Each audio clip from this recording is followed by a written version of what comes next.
Good morning. ഈ ആഴ്ചയിലെ ആദ്യത്തെ കറണ്ട് അഫയേഴ്സ് ക്ലാസ്സിലേക്ക് പോകാം നമുക്ക്. അപ്പോൾ ഇന്നത്തെ ന്യൂസ് പേപ്പറുകളിലെല്ലാം മെയിൻ ന്യൂസ് എന്തായിരിക്കുമെന്ന് നമുക്കെല്ലാം ഊഹിക്കാവുന്നേ ഉള്ളൂ. കാരണം ഇന്നലെ വേൾഡ് കപ്പിന്റെ ഫൈനലായിരുന്നു, ഫിഫ വേൾഡ് കപ്പിന്റെ. ഫിഫയുടെ പ്രസിഡന്റ് ഗ്യാനി ഇൻഫാന്റിനോ, ഫിഫയുടെ പ്രസിഡന്റാണ് Giani Infantino, GIANNI Infantino, INFANTINO. Giani ഇൻഫാന്റിനോയുടെ വേർഡ്സിൽ റഷ്യയിൽ നടന്ന ഈ വേൾഡ് കപ്പാണ് ഇതുവരെയുള്ള ഏറ്റവും മോസ്റ്റ് സക്സസ്ഫുൾ വേൾഡ് കപ്പ് എന്നാണ് അവർ പറയുന്നത്. റഷ്യക്കാര് അത്രത്തോളം റിസപ്റ്റീവ് ആയിരുന്നു, എല്ലാവരെയും വെൽക്കം ചെയ്യുന്ന ഒരു കൾച്ചറുള്ളൊരു ഇതായിരുന്നു. മൊത്തം സെലിബ്രേഷൻ മോഡിലായിരുന്നു ഈ ഒരു വേൾഡ് കപ്പ് നടന്നത്. എന്നല്ലാതെ അതുപോലെ തന്നെ അൺസർട്ടനിറ്റീസ് കൊണ്ടും കൂടെ ഒരുപക്ഷെ പ്രശസ്തമായ വേൾഡ് കപ്പ് ആയിരിക്കണം. കാരണം ആരും പ്രതീക്ഷിക്കാത്ത ടീമുകൾ പലതും കയറി വന്നു, പ്രതീക്ഷിച്ച ടീമുകൾ പലതും തുടക്കത്തിലേ പുറത്തായി. ഫൈനലിൽ പക്ഷേ ലോക ഫുട്ബോളിൽ ഒരു കരുത്തൻ തന്നെ ജയിച്ചു. ഫ്രാൻസ് ഒരു മുൻ ചാമ്പ്യൻ ആയിരുന്നു. ഒരുപക്ഷെ മിക്കവാറും എല്ലാ ആൾക്കാരും ആഗ്രഹിച്ചിരുന്ന ക്രൊയേഷ്യ ജയിക്കണമെന്നായിരുന്നു. കാരണം അവരുടെ ആ പെർഫോമൻസ്, അവർ ഈ ഫൈനൽ വരെ എത്തിയ അവരുടെ ആ ഒരു ഫൈറ്റിംഗ് സ്പിരിറ്റ്, അത് മാത്രമല്ല അവർ ഇതുവരെയും കിട്ടാത്തൊരു ടീമാണ് വേൾഡ് കപ്പ്. അപ്പോൾ അതുകൊണ്ടൊക്കെ മെജോറിറ്റി ആൾക്കാർ ഇൻക്ലൂഡിങ് മീ ആഗ്രഹിച്ചത് ക്രൊയേഷ്യ ജയിക്കണമെന്നാണ്. ബട്ട് സ്റ്റിൽ ഫ്രാൻസ് വിൻ ചെയ്തു. അവർക്ക് എല്ലാവിധ അപ്രീസിയേഷനും നമ്മൾ കൊടുക്കണം. കാരണം അവരിന്ന് ലോകത്തിന്റെ നെറുകയിലാണ്. ഇപ്പോൾ ഫ്രാൻസ് ആണ് ഫിഫ വേൾഡ് കപ്പ് ചാമ്പ്യന്മാർ. അതൊന്നും. അതേപോലെ ഇന്നത്തെ സൺഡേയിൽ വേറൊരു വലിയ ബിഗ് ന്യൂസ് ഉണ്ടായിരുന്നു. ഒരുപക്ഷെ വേൾഡ് കപ്പ് ഫുട്ബോൾ ടൂർണമെന്റ് നടന്നുകൊണ്ട് മാത്രം മുങ്ങിപ്പോയ ഒരു ടൂർണമെന്റ്, ടെന്നീസിലെ ഏറ്റവും മഹത്തായ ടൂർണമെന്റ് വിംബിൾഡൺ ജയിക്കുക എന്ന് പറയുന്നതാണ് ഏത് ടെന്നീസ് പ്ലെയറിന്റെയും സംബന്ധിച്ച് ഏറ്റവും വലിയ സ്വപ്നം.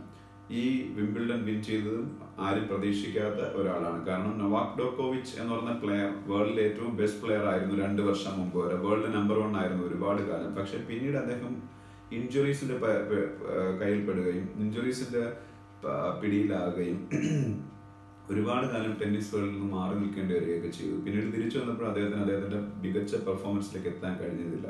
പക്ഷെ ഇന്നലെ അദ്ദേഹം വിംബിൾഡൺ വിൻ ചെയ്ത് കഴിഞ്ഞ 2 വർഷത്തിന് ശേഷം അദ്ദേഹത്തിന്റെ മേജർ ടൈറ്റിൽ അദ്ദേഹം അച്ചീവ് ചെയ്തു. അപ്പോൾ സെർബിയയുടെ നൊവാക് ജോക്കോവിച്ച്, DJKOVIC, നൊവാക് ജോക്കോവിച്ച്, അദ്ദേഹമാണ് വിംബിൾഡണിലെ പുതിയ ചാമ്പ്യൻ. അതുപോലെ ഫീമെയിൽ ടൈറ്റിൽ ഏഞ്ചലിക് കെർബറും നേടി. Angelic ANGELIQUE angelic Kerber, KERBER, angelic Kerber, അവരാണ് ഫീമെയിൽ ടൈറ്റിൽ വിൻ ചെയ്തത്.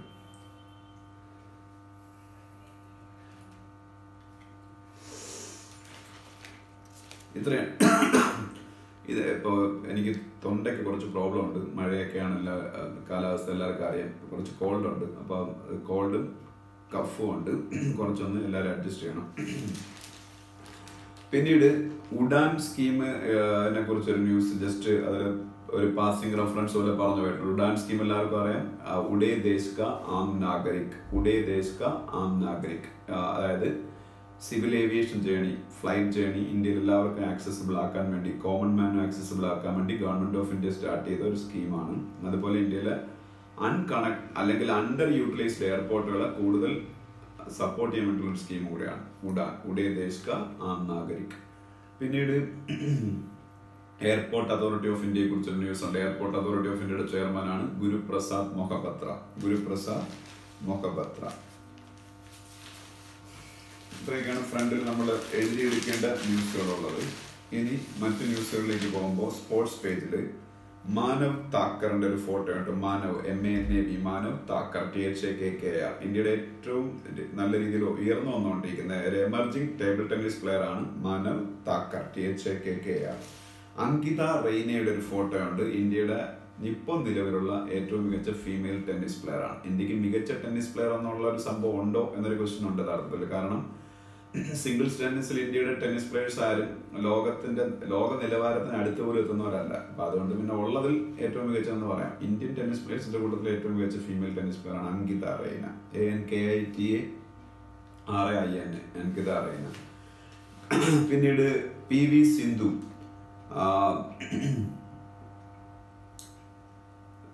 ഇന്നലെ പിന്നീട് ഇന്തോനേഷ്യൻ ബാഡ്മിന്റൺ ടൂർണമെന്റിന്റെ ഫൈനലിൽ അവർ വരികയും ഫൈനലിൽ തോറ്റുപോവുകയും ചെയ്തു. ഇന്തോനേഷ്യൻ അല്ല, Thailand open badminton tournament final വരുന്നു. ഫൈനലിൽ പക്ഷെ തോറ്റുപോയി PV സിന്ധു. ഇന്ത്യയുടെ ഏറ്റവും ബെസ്റ്റ് ഫീമെയിൽ ബാഡ്മിന്റൺ പ്ലെയർ ആണ് PV സിന്ധു എന്നുള്ള കാര്യം എല്ലാവർക്കും അറിയാം. ഗഗൻജിത്ത് ഭുള്ളാറിന്റെ ഒരു ഫോട്ടോ ഉണ്ട്. ഗഗൻജിത്ത് ഭുള്ളാർ, BHULLAR. ഗഗൻജിത്ത് ഭുള്ളാർ ഇന്ത്യയുടെ ഗോൾഫ് പ്ലെയർ ആണ്. Golf player. പിന്നീട് ക്രൊയേഷ്യയുടെ പ്രസിഡന്റിന്റെ ഫോട്ടോ ഉണ്ട്. ക്രൊയേഷ്യയുടെ പ്രസിഡന്റ് അവരുടെ ഫസ്റ്റ് ഫീമെയിൽ പ്രസിഡന്റും കൂടിയാണ് ഈ പ്രസിഡന്റ്. ക്രൊയേഷ്യയുടെ ഫസ്റ്റ് ഫീമെയിൽ പ്രസിഡന്റുമാണ് അവര്. പേര് Kolinda, KOLINDA, Kolinda Grabar, GRABAR, Grabar. Kitarovic, KITAROVIC, Kitarovic. Kolinda Grabar Kitarovic അവരാണ് ക്രൊയേഷ്യയുടെ പ്രസിഡന്റ്.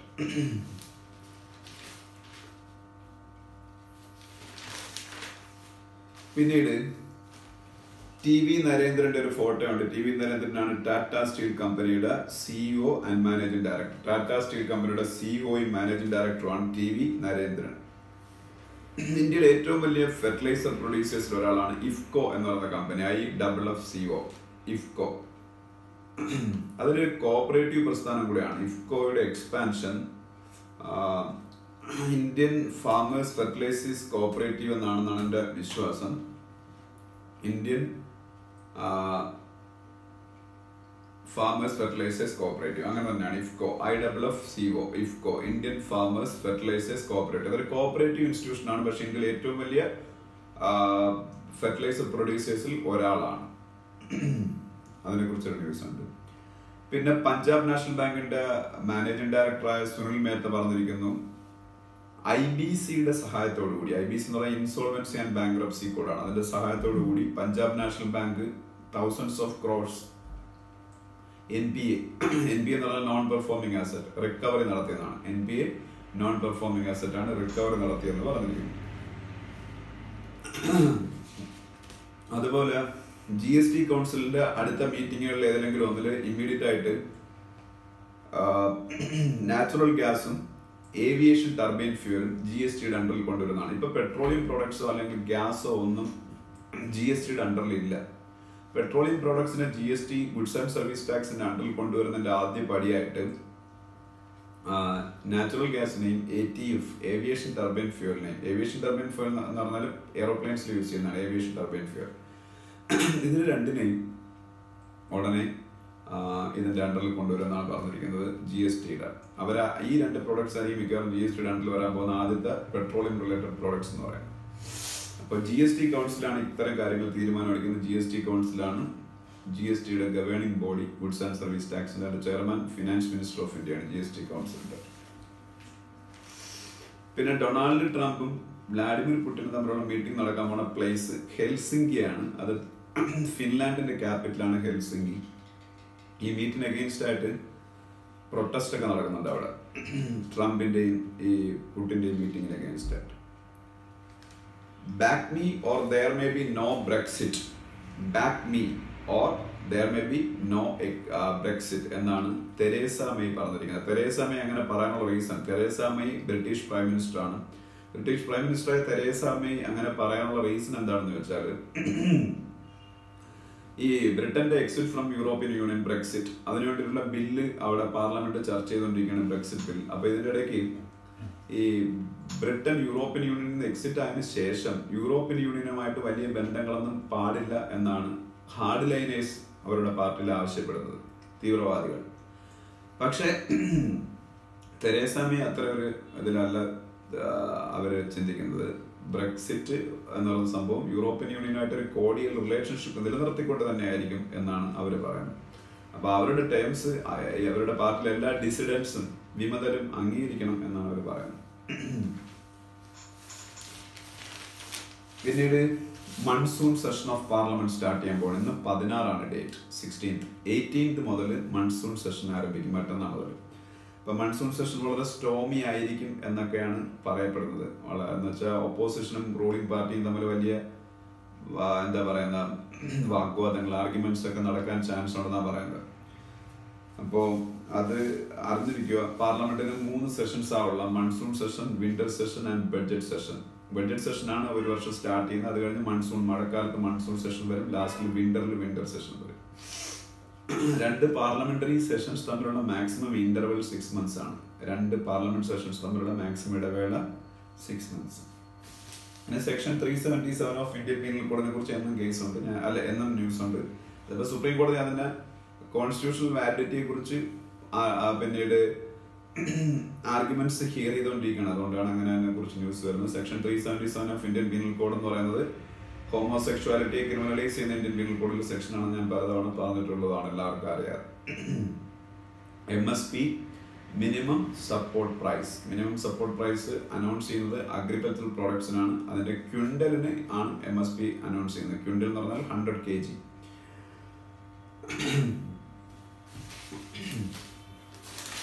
പിന്നെ അടുത്ത പേജിലേക്ക് പോകുമ്പോൾ എ വെൽക്കം മൂവ് എന്ന് പറഞ്ഞ ഒരു എഡിറ്റോറിയലാണ് ഹിന്ദുവിന്റെ ഫസ്റ്റ് എഡിറ്റോറിയൽ. എ വെൽക്കം മൂവ് എന്ന് പറയുന്നത് നെറ്റ് ന്യൂട്രാലിറ്റിയെ അപ്ഹോൾഡ് ചെയ്യാൻ വേണ്ടിയിട്ട് TRAI telecom regulatory authority of India കുറെ സജഷൻസ് ഗവൺമെന്റ് ഓഫ് ഇന്ത്യയുടെ ടെലികോം മിനിസ്ട്രിയുടെ മുന്നിൽ വെച്ചു. ടെലികോം മിനിസ്ട്രിയിലെ ഹയസ്റ്റ് ഡിസിഷൻ മേക്കിംഗ് ബോഡിയായ ടെലികോം കമ്മീഷൻ ഈ നെറ്റ് ന്യൂട്രാലിറ്റി അപ്ഹോൾഡ് ചെയ്യാൻ വേണ്ടി TRAI telecom regulatory authority of India മുന്നോട്ട് വെച്ച മാർഗനിർദ്ദേശങ്ങൾ അക്സെപ്റ്റ് ചെയ്തു. അപ്പൊ ലോകത്തിൽ തന്നെ ഏറ്റവും മികച്ച നെറ്റ് ന്യൂട്രാലിറ്റി റെഗുലേഷൻസ് ഉള്ള രാജ്യങ്ങളുടെ കൂട്ടത്തിലേക്ക് ഇന്ത്യ ഇതുവഴി ഉയർത്തപ്പെടുകയാണ് എന്നുള്ള രീതിയിൽ ഒരു എഡിറ്റോറിയലാണ് ഹിന്ദുവിന്റെ ഫസ്റ്റ് എഡിറ്റോറിയൽ. TRAI chairman, telecom regulatory authority of ഇന്ത്യയുടെ ചെയർമാൻ RS ശർമ്മയാണ്. ട്രായുടെ ഹെഡ്ക്വാർട്ടേഴ്സ് ന്യൂഡൽഹിയാണ്. പിന്നെ ട്രാൻസ് അറ്റ്ലാന്റിക് റിഫ്റ്റ് എന്നാണ് സെക്കൻഡ് എഡിറ്റോറിയലിന്റെ പേര്. ട്രാൻസ് അറ്റ്ലാന്റിക് റിഫ്റ്റ് അത് 2 ദിവസം മുമ്പ് ഹിന്ദുവിന്റെ ഇന്റർനാഷണൽ പേജിൽ വന്ന ന്യൂസ് വായിച്ചവരും ഒക്കെ ആണെന്നുണ്ടെങ്കിൽ അത് എന്താണെന്ന് മനസ്സിലാവും. അത് വായിക്കാത്തവർക്ക് അത് പെട്ടെന്ന് മനസ്സിലാവില്ല. ട്രാൻസ് അറ്റ്ലാന്റിക് റിഫ്റ്റ് എന്നുള്ള പിന്നീട് എഡിറ്റോറിയൽ എന്തിനാണ് റെപ്രസെന്റ് ചെയ്യുന്നത് വെച്ചാൽ, ഇപ്പൊ നാറ്റോയുടെ ഒരു മീറ്റിംഗ് നടന്നായിരുന്നു. NATO, north Atlantic treaty organisation, US നേതൃത്വത്തിലുള്ള മിലിറ്ററി അലയൻസ് ആയ നാറ്റോ, നോർത്ത് അറ്റ്ലാന്റിക് ട്രീറ്റി ഓർഗനൈസേഷന്റെ മീറ്റിംഗ് നാറ്റോയുടെ ഹെഡ്ക്വാർട്ടേഴ്സ് ആയ ബെൽജിയത്തിലെ ബ്രസൽസിൽ വെച്ച്, ബെൽജിയത്തിന്റെ ക്യാപിറ്റലായ ബ്രസൽസിൽ വെച്ച് നടന്നു. അതിൽ നാറ്റോയുടെ secretary general Jens Stoltenberg, JENS Jens Stoltenberg, STOLTENBER Jens Stoltenberg പങ്കെടുത്തു. ഡൊണാൾഡ് ട്രംപ്, പിന്നെ യൂറോപ്പിൽ അവരുടെ നാറ്റോ അലൈസ് എല്ലാം പാർട്ടിസിപ്പേറ്റ് ചെയ്തു. അപ്പൊ ട്രംപ് വളരെ സ്ട്രോങ് ആയിട്ടുള്ള ചില സ്റ്റാൻഡുകൾ എടുത്തു. യൂറോപ്യൻ കൺട്രീസ്, നാറ്റോ അലൈസ് എല്ലാം അവരുടെ ഡിഫൻസ് സ്പെൻഡിങ് കൺസിഡറബിൾ ആയിട്ട് കൂട്ടണം, അല്ലാതെ US-ന്റെ തലത്തിൽ മാത്രം നാറ്റോയുടെ ചുമതല കൊണ്ട് വെച്ചു കൊടുക്കുന്ന രീതിയിൽ. അപ്പൊ ഇത് ഒരു ഡിസ്കംഫിച്ചർ അല്ലെങ്കിൽ ഒരു ഡിസ്കംഫേർട്ട് അവിടുത്തെ യൂറോപ്യൻ അലൈസിനെല്ലാം, നാറ്റോയുടെ അലൈസിനെല്ലാം ഉണ്ടാക്കി. അത് അതിനെക്കുറിച്ചാണ് ഹിന്ദുവിന്റെ സെക്കൻഡ് എഡിറ്റോറിയൽ. CSR, corporate social responsibility. CSR, corporate social responsibility, CSR എന്ന് പറയുന്നത് ഇന്ത്യൻ കമ്പനീസ് അവരുടെ കോർപ്പറേറ്റ് സോഷ്യൽ റെസ്പോൺസിബിലിറ്റിയുടെ ഭാഗമായിട്ട് അവരുടെ പ്രോഫിറ്റിന്റെ 2% സൊസൈറ്റിക്ക് വേണ്ടി സ്പെൻഡ് ചെയ്യണം. പ്രോഫിറ്റിന്റെ 2% സൊസൈറ്റിക്ക് വേണ്ടി കമ്പനികൾ മാൻഡേറ്ററി ആയിട്ട് നിയമപരമായിട്ട് സ്പെൻഡ് ചെയ്യണം. അതിനാണ് CSR, കോർപ്പറേറ്റ് സോഷ്യൽ റെസ്പോൺസിബിലിറ്റി എന്ന് പറയുന്നത്. DBT എന്നൊരു ഷോർട്ട് ഫോം പത്രത്തിലുണ്ട്. DBT എന്ന് പറഞ്ഞാൽ direct benefit transfer. DBT direct benefit transfer. ഗോവയുടെ ചീഫ് മിനിസ്റ്റർ മനോഹർ പരീക്കറിന്റെ ഒരു ഫോട്ടോയും ഉണ്ട്. ഗോവയുടെ ചീഫ് മിനിസ്റ്ററാണ് മനോഹർ പരീക്കർ.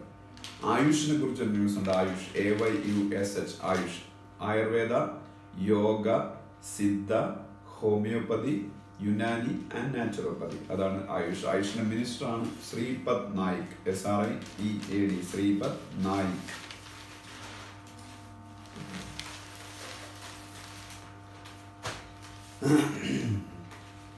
അടുത്തതായിട്ട് മൺഡേയിലെ ന്യൂസ് പേപ്പർ കംപ്ലീറ്റ് ആയതിനു ശേഷം ഞാൻ പോകുന്നത്, ഇനി പെൻഡിങ് 2 ന്യൂസ് പേപ്പേഴ്സ് ഞാൻ ഉണ്ട്, എൻ്റെ മുന്നിലുണ്ട് എന്ന് എനിക്ക് നന്നായിട്ട് അറിയാം. ഒന്ന് സാറ്റർഡേ, ഒന്ന് സൺഡേ ആണ്. പിന്നെ നമുക്ക് സാറ്റർഡേ ന്യൂസ് പേപ്പറോട് നോക്കാം. സാറ്റർഡേ ഹിന്ദു ന്യൂസ് പേപ്പർ എടുക്കുമ്പോൾ ഫ്രണ്ട് പേജിലെ മെയിൻ ന്യൂസ്, നവാസ് ഷെരീഫ്, പാകിസ്ഥാന്റെ former prime minister Nawaz Sharif, അദ്ദേഹത്തിന്റെ മകൾ മരിയം ഷെരീഫ് എന്ന 2 പേരെ പാകിസ്ഥാൻ അറസ്റ്റ് ചെയ്തു. തൊട്ടുമുമ്പ് പ്രൈം മിനിസ്റ്റർ ആയിരുന്നു. ഒരു കറപ്ഷൻ കേസിലാണ് അറസ്റ്റ് ചെയ്തേക്കുന്നത്. ഇവിടെ ജൂലൈ 25 പാകിസ്ഥാനിൽ ഇലക്ഷൻ നടക്കാൻ പോവുകയാണ്. അതിന് മുന്നോടിയായിട്ട് പാകിസ്ഥാനിൽ ഇത്തരത്തിലുള്ള വലിയ പ്രോബ്ലംസ് ഉണ്ട്. അപ്പൊ എന്തായാലും അങ്ങനെ ഒരു അറസ്റ്റ് നടന്നു. അത് അറിഞ്ഞിരുന്നാൽ മതി. അത് ഒരു ന്യൂസാണ്, വലിയ ന്യൂസാണ്. രണ്ടാമത്തെ ന്യൂസ് എന്ന് പറയുന്നത്, don't try to split party, Mehbooba tells Delhi. ഡൽഹിയോട് മെഹബൂബ പറഞ്ഞു. മെഹബൂബ എന്ന് പറഞ്ഞാൽ മെഹബൂബ മുഫ്തി, ജമ്മു ആൻഡ് കാശ്മീരിന്റെ ചീഫ് മിനിസ്റ്റർ. അവർ പറഞ്ഞേക്കാണ്, എൻ്റെ പാർട്ടിയെ സ്പ്ലിറ്റ് ചെയ്യാൻ ശ്രമിക്കാതിരിക്കുക എന്ന്. അതെന്താണെന്ന് വെച്ചാൽ ജമ്മു ആൻഡ് കാശ്മീരിലെ മെഹബൂബ മുഫ്തിയുടെ ഗവൺമെന്റിനുള്ള സപ്പോർട്ട് BJP പിൻവലിച്ചതിന് ശേഷം BJP ഇപ്പോൾ കാശ്മീരിൽ വീണ്ടും ഗവൺമെന്റ് ഫോം ചെയ്യാൻ ശ്രമിക്കുകയാണെന്നൊരു ന്യൂസ് വരുന്നുണ്ട്. അതായത് മെഹബൂബ മുഫ്തിയുടെ പാർട്ടിയായ PDPയിലെ തന്നെ MLA-മാരെ പിളർത്തിയെടുത്ത് അവരുടെ നേതൃത്വത്തിൽ BJPയുടെ സപ്പോർട്ടോടുകൂടി ഒരു ഗവൺമെന്റ് അവർ പ്ലാൻ ചെയ്യുന്നതായിട്ട് മീഡിയ സ്പെക്കുലേഷൻസ് വരുന്നു. എന്തായാലും കൺഫേംഡ് അല്ല. അതുമായിട്ട് ബന്ധപ്പെടുത്തിയാണ് മെഹബൂബ ഈ ഒരു അഭിപ്രായം പറഞ്ഞിരിക്കുന്നത്. പിന്നെ നമുക്ക് ഏറ്റവും ഇമ്പോർട്ടൻ്റ് ആയിട്ട് ന്യൂസ് ഒന്നുമല്ല, DNA ടെക്നോളജി ബ്രാക്കറ്റിൽ use and application regulation bill 2018 use and application regulation bill 2018 എന്നുള്ളൊരു ബില്ല് വരാൻ പോയാണ്.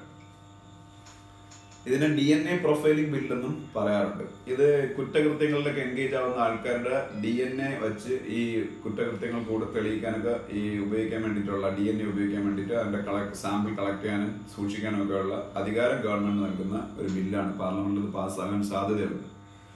അങ്ങനെ സാധ്യത ഉണ്ടെങ്കിലും അങ്ങനെ DNA കളക്ട് ചെയ്താലും DNA profiles won't be kept permanently എന്നാണ് പറയുന്നത്. DNA പ്രൊഫൈൽ അല്ലെങ്കിൽ സാമ്പിളൊന്നും പിന്നെ പെർമനന്റ് ആയിട്ട് വെച്ചേക്കത്തില്ല. ഒരു കേസിന്റെ അന്വേഷണം കഴിയുന്നതോടുകൂടി അത് ഇല്ലാതാക്കുമെന്ന് ആണ് ഗവൺമെന്റിന് വേണ്ടിയിട്ട് ഇന്ത്യയുടെ ഡിപ്പാർട്ട്മെന്റ് ഓഫ് ബയോടെക്നോളജിയുടെ ഡിപ്പാർട്ട്മെന്റ് ഓഫ് ബയോടെക്നോളജിയുടെ സെക്രട്ടറിയായ രേണു സ്വരൂപാണ് പറഞ്ഞിരിക്കുന്നത്. India's proposed DNA data bank to be used during investigation into crimes or to find missing persons will not permanently store details of people. The DNA details will be removed subject to judicial orders എന്നാണ് department of ബയോടെക്നോളജിക്ക് വേണ്ടിയിട്ട് അതിൻ്റെ സെക്രട്ടറിയായ രേണു സ്വരൂപ് പറഞ്ഞിരിക്കുന്നത്. രേണു സ്വരൂപ്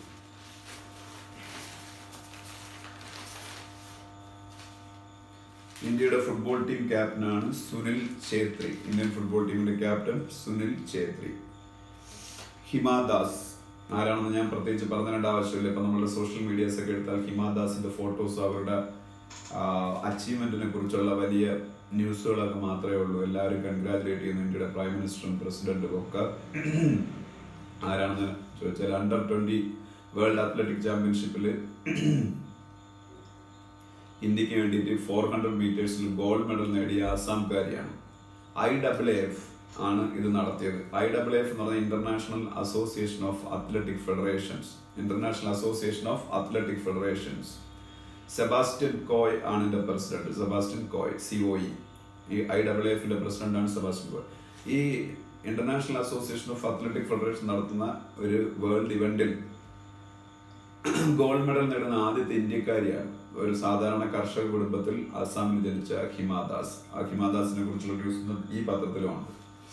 400 മീറ്റേഴ്സിനാണ് ഒരു gold medal നേടിയത്. Athletic federation of India AFI അതിന്റെ പ്രസിഡന്റാണ് ആദിൽ സുമാരിവാല. ആദിൽ ADILLE ആദിൽ സുമാരിവാല. P ഇനിയന്റെ ഒരു ഫോട്ടോ ഉണ്ട്. P ഇനിയൻ INIYAN. P ഇനിയൻ ഇന്ത്യയുടെ ഒരു ഫേമസ് ചെസ് പ്ലെയർ ആയിട്ട് വളർന്നുകൊണ്ടിരിക്കുന്ന ആളാണ്. 15 വയസ്സേ ആയിട്ടുള്ളൂ. തമിഴ്നാടിന്റെ പ്ലെയറാണ്. സർദാർ സിംഗിന്റെ ഒരു ഫോട്ടോ ഉണ്ട്. ഇന്ത്യയുടെ ഹോക്കി ടീമിന്റെ ഒരു മെയിൻ പ്ലെയർ ആണ് സർദാർ സിംഗ്. അതുപോലെ ഇന്ത്യൻ ക്രിക്കറ്റ് ടീമിൽ ഒരു സമയത്ത് നിത്യസാന്നിധ്യമായിരുന്ന മുഹമ്മദ് കൈഫ്. യുവരാജ് സിംഗ് മുഹമ്മദ് കൈഫും ഒരുമിച്ചാണ് ഇന്ത്യൻ ടീമിലേക്ക് വരുന്നത്. ആ മുഹമ്മദ് കൈഫ് എല്ലാ ഫോംസ് ഓഫ് ക്രിക്കറ്റിൽ നിന്നും റിട്ടയർ ചെയ്തു. മുഹമ്മദ് കൈഫ്.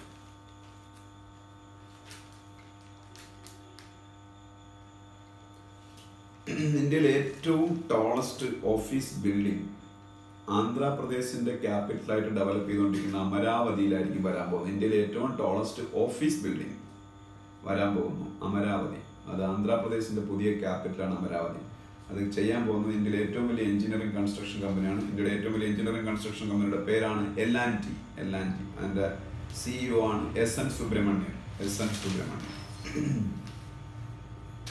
സലിൽ പരേഖിന്റെ ഒരു ഫോട്ടോ ഉണ്ട്. സലിൽ പരേഖ് ഇൻഫോസിസിന്റെ CEO ആണ്. ഇൻഫോസിസിന്റെ CEO ആണ് Salil Parekh. FPI foreign portfolio investors.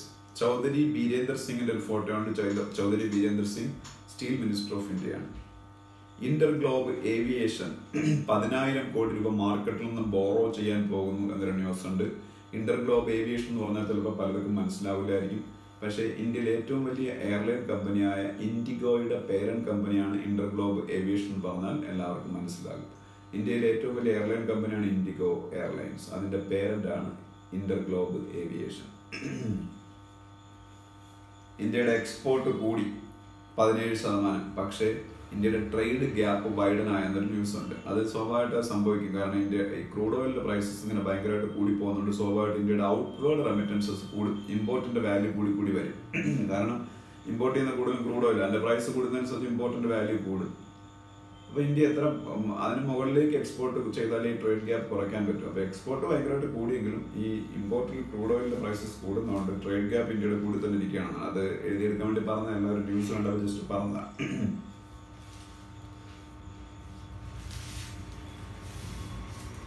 പിന്നീട് പാകിസ്ഥാനിലെ ഒരു പോൾ റാലിയിൽ 128ഓളം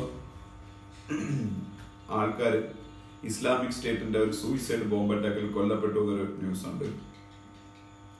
ഷാങ്ഗ്രീല dialogue, SHANGRILA, Shangrila dialogue. Shangrila dialogue എന്ന് പറയുന്നത് സിംഗപ്പൂരിൽ വെച്ച് നടക്കുന്ന ഒരു ഡയലോഗാണ്. കഴിഞ്ഞ ഷാങ്ഗ്രീല ഡയലോഗിലെ chief guest Indian prime minister Narendra Modi ആയിരുന്നു.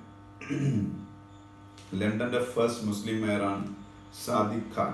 സാദിഖ് ഖാൻ ആണ് ലണ്ടന്റെ first Muslim mayor, Sadiq Khan.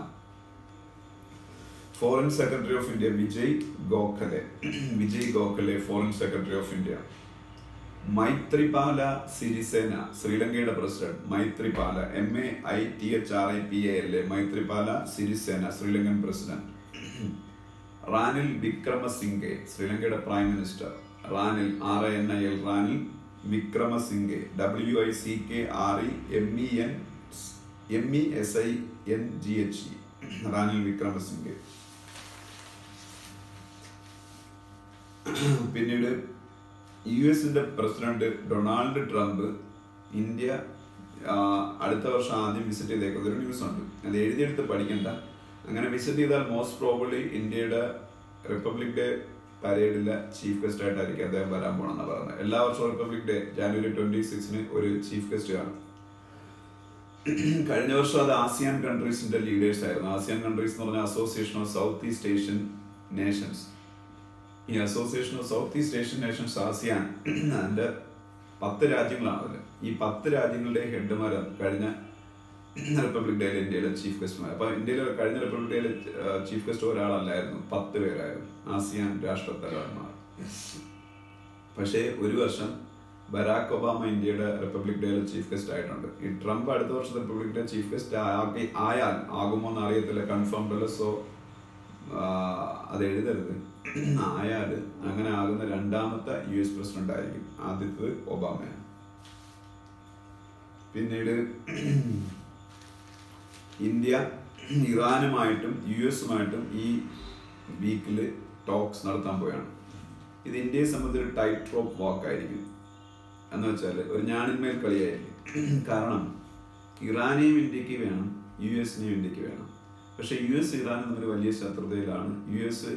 ഇറാനിൽ നിന്ന് ഏറ്റവും കൂടുതൽ ഓയിൽ ഇമ്പോർട്ട് ചെയ്യുന്ന രണ്ടാമത്തെ രാജ്യമാണ് ഇന്ത്യ ആഫ്റ്റർ ചൈന. അപ്പം ഇറാന് ഇന്ത്യ പിണക്കിയാൽ ഇന്ത്യക്ക് ഓയിൽ മറ്റു രാജ്യങ്ങളിൽ നിന്ന് കിട്ടാൻ പ്രശ്നമല്ല. ഒരുപാട് രാജ്യങ്ങളിൽ ഓയിലുണ്ട്. പക്ഷേ ഇന്ത്യ അവിടെ ഒരു പോർട്ട് ഉണ്ടാക്കുന്നുണ്ട്, Chabahar port, CHABHAR, Chabahar port. അതുവഴി ഇന്ത്യക്ക് റഷ്യയിലേക്കൊക്കെ പോകാനുള്ള ഒരു വഴിയാണ്, അഫ്ഗാനിസ്ഥാനിലേക്കൊക്കെ പോകാനുള്ള വഴിയാണ്. അപ്പൊ ഇന്ത്യയുടെ കണക്ടിവിറ്റി പ്രോജക്റ്റിനെ അത് ബാധിക്കും. അതുപോലെ മറ്റു പല സ്ട്രാറ്റജിക് ഇൻട്രസ്റ്റുകളും ഇന്ത്യക്ക് ഇറാനിലുണ്ട്. അതിനെല്ലാം അത് ബാധിക്കുന്നതാവും.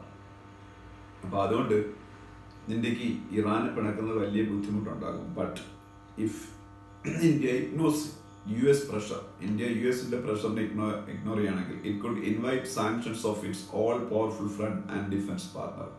ഇന്ത്യയുടെ ഏറ്റവും പവർഫുൾ ആയിട്ടുള്ള ഫ്രണ്ടും ഡിഫൻസ് പാർട്ണറുമായിട്ടുള്ള US ഇന്ത്യക്കെതിരെ തിരിയുന്നതിന് കാരണമാവുകയും ചെയ്യും. അപ്പോൾ ഇന്ത്യ ഒരു ചെകുത്താനും കടലിനും നടുവിൽ എന്ന് പറയുന്ന ഒരു അവസ്ഥയിലാണ്. ഇന്ത്യയുടെ ഡിഫൻസ് മിനിസ്റ്റർ നിർമ്മല സീതാരാമൻ പറഞ്ഞിരിക്കുന്നു, ഇന്ത്യ റഷ്യയുടെ കയ്യിൽ നിന്ന് S-400 എന്ന് പറയുന്ന എയർ ഡിഫൻസ് സിസ്റ്റം വാങ്ങുന്ന പദ്ധതികളായിട്ട് മുന്നോട്ട് പോയാണ്. കാര്യം ഇന്ത്യ ഇത് വാങ്ങരുത് എന്ന് US ഇന്ത്യയോട് വാർണിംഗ് ചെയ്തിരിക്കുകയാണ് റഷ്യയുടെ കയ്യിൽ നിന്ന്. പക്ഷേ still India will go ahead with S-400 buy എന്നാണ് ഡിഫൻസ് മിനിസ്റ്റർ പറഞ്ഞിരിക്കുന്നത്.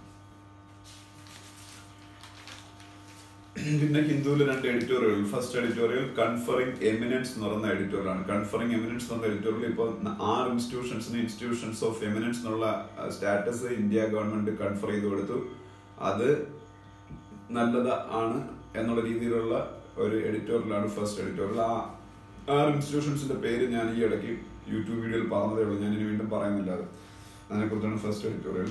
സെക്കൻഡ് എഡിറ്റോറിയൽ ഹിമ ദാസ് 400 മീറ്റേഴ്സിൽ ഗോൾഡ് മെഡൽ നേടി വേൾഡ് അണ്ടർ-20 അത്ലറ്റിക് ചാമ്പ്യൻഷിപ്പിൽ.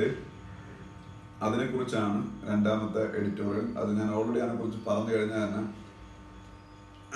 അതിനെക്കുറിച്ചാണ് രണ്ടാമത്തെ എഡിറ്റോറിയൽ എന്ന് പറയുന്നത്. അപ്പം അത് താല്പര്യമുള്ളവർ ഇത് രണ്ടും വായിച്ചു കൊടുക്കുക.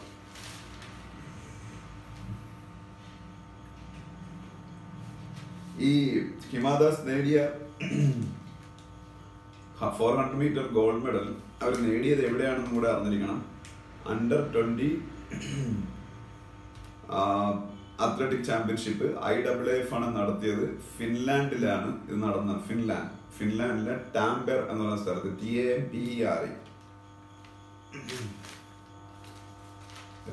TAMPERE. അതുപോലെ മറ്റൊരു ന്യൂസ് എന്ന് പറയുന്നത് ഇന്ത്യ ഗവൺമെന്റ് ആദ്യമായിട്ട് ഇങ്ങനെ ഒരു സർവേ നടത്താൻ പോകുന്നു. സർവേക്ഷൻ ഗ്രാമീൺ 2018 എന്നുള്ള പേരില്. ഒന്ന് വായിക്കാം first paragraph. The centre has launched the Swachh Survekshan SURVEKSHAN Survekshan Grameen 2018, a nationwide survey of rural India to rank the cleanest and dirtiest states and districts on the basis of qualitative and quantitative evaluation. അതായത് ഇന്ത്യയിൽ ഇപ്പോൾ urban ഏരിയാസിന് സ്വച്ഛ് ഭാരത് അഭിയാൻ്റെ അണ്ടറിൽ, clean India campaign അണ്ടറിൽ rank ചെയ്യുന്നുണ്ട്. ഇന്ത്യയിലെ cleanest city indoor ആണെന്ന് ഒരു മാസം മുമ്പ് ഗവൺമെന്റ് ഡിക്ലെയർ ചെയ്തു. 2ാം സ്ഥാനത്ത് ഭോപ്പാലാണെന്ന്. അത് ഈ അർബൻ ഏരിയാസിൽ, സിറ്റീസിലാണ് അതിൻ്റെ ഇത് നടക്കുന്നത്. പക്ഷേ അതേസമയം ഗ്രാമപ്രദേശങ്ങളിൽ ഈ ക്ലീനിനെസിന്റെ അടിസ്ഥാനത്തിൽ ഒരു സർവേ ഇതുവരെയും നടത്തിയിട്ടില്ല. For the first time they are going to conduct it. അതിന്റെ പേരാണ് Swachh Survekshan Grameen 2018, a nationwide survey of rural India. അപ്പോൾ അത് കഴിയുമ്പോഴത്തേക്ക് ഇന്ത്യയിലെ ഏറ്റവും ക്ലീനസ്റ്റ് സ്റ്റേറ്റുകളും ഡയറക്റ്റീവ് സ്റ്റേറ്റുകളൊക്കെ നമുക്ക് അറിയാൻ പറ്റും. എന്തായാലും സ്വച്ഛ് ഭാരത് അഭിയാൻ അടുത്ത വർഷം കൊണ്ട് തീരുകയാണ്. പിന്നെ NGT നാഷണൽ ഗ്രീൻ ട്രൈബ്യൂണലിനെ കുറിച്ചൊരു ന്യൂസ് ഉണ്ട്. NGT നാഷണൽ ഗ്രീൻ ട്രൈബ്യൂണലിന്റെ പുതിയ ചെയർപേഴ്സണാണ് ജസ്റ്റിസ് AK ഗോയൽ. ഇത്രയാണ് സാറ്റർഡേയിലെ ന്യൂസ്, ഹിന്ദു പത്രത്തിലെ മെയിൻ ന്യൂസുകൾ. അപ്പോൾ സാറ്റർഡേ നമ്മൾ ഡിസ്കസ് ചെയ്തു, ഇന്നത്തെ പത്രം ഡിസ്കസ് ചെയ്തു. ഇനി സൺഡേ മാത്രമാണ് പെൻഡിങ് ആയിട്ടുള്ളത്. നാളത്തെ പത്രത്തിൽ ഡിസ്കസ് ചെയ്യുന്നതായിരിക്കും. ഒപ്പം എക്കണോമിക് ടൈംസ്. Thank you.